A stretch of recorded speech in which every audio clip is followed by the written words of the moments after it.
warahmatullahi wabarakatuh. Perkenalkan, nama saya Muhammad Ifadul Nastia. Saya saat ini sedang menuntut ilmu di Yayasan Raudatul Mahfufin.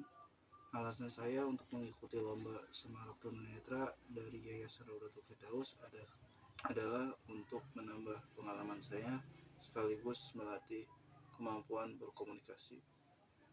Baiklah, pada kesempatan kali ini saya akan menyampaikan sebuah tema, yaitu tentang muhasabah. Tidak terasa waktu begitu cepat berlalu.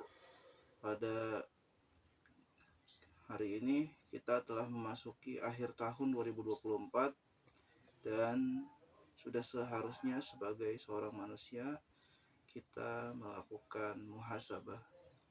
Muhasabah memiliki arti yaitu introspeksi diri.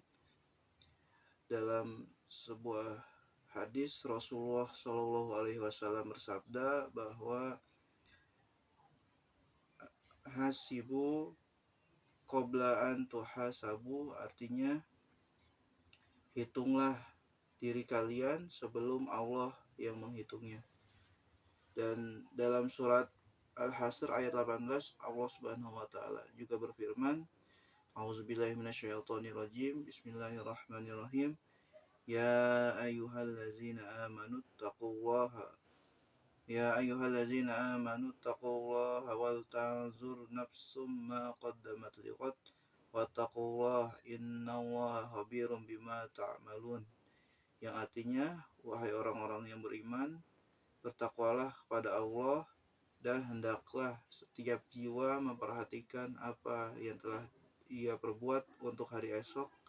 Bertakwalah kepada Allah, sungguh Allah Maha mengetahui apa yang kalian kerjakan.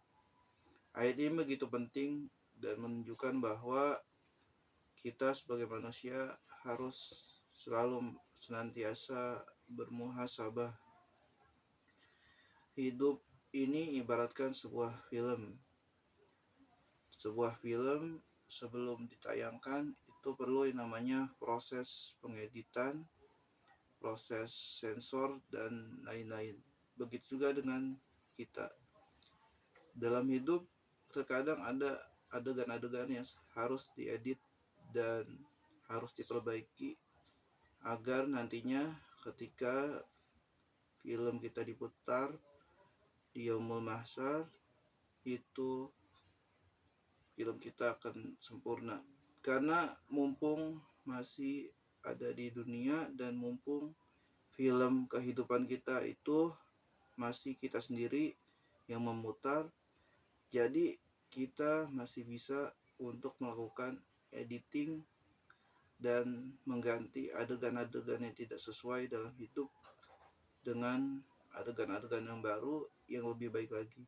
Beda ceritanya kalau semisal film tersebut sudah diputar di Yaumul Mahsyar, maka pada hari itu kita tidak bisa lagi untuk memperbaiki semuanya, dan itulah hari pertanggungjawaban dan tidak ada lagi yang namanya beramal pada hari itu. Yang ada hanyalah pembalasan, hari dimana setiap amal manusia itu dibalas sesuai apa yang dia kerjakan.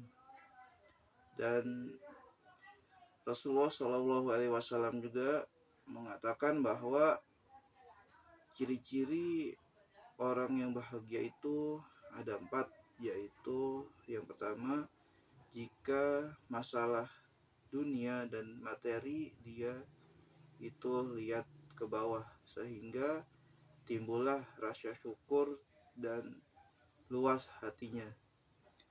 Sehingga kalau orang sudah luas hatinya, insya Allah itu dalam hidup akan terasa tenang dan selalu merasa cukup.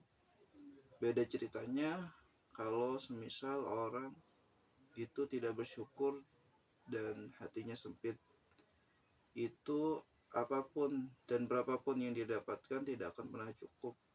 Lalu yang kedua, ciri-ciri orang yang bahagia itu yaitu jika masalah akhirat dia melihatnya ke atas.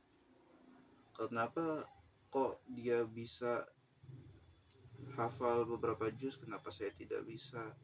Dan iri yang diperbolehkan itu ada dua, yaitu yang pertama iri ketika ada saudara kita yang berilmu dan mengamalkan ilmunya, dan iri ketika ada saudara kita yang memiliki keluasan harta lalu ia mengamalkan hartanya tersebut di jalan Allah Subhanahu wa taala.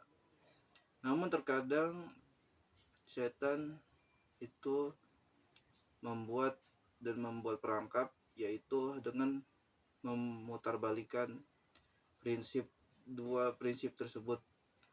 Terkadang setan membuat prinsip manusia itu menjadi sebaliknya, yaitu yang jika melihat dunia itu harusnya lihat ke bawah, dirubah oleh setan agar kita melihat ke atas.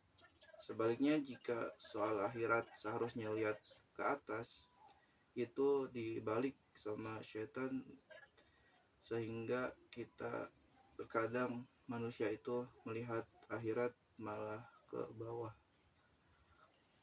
Biarin gak sholat, biarin gak ngelakuin kebaikan. Terkadang seperti itu, dan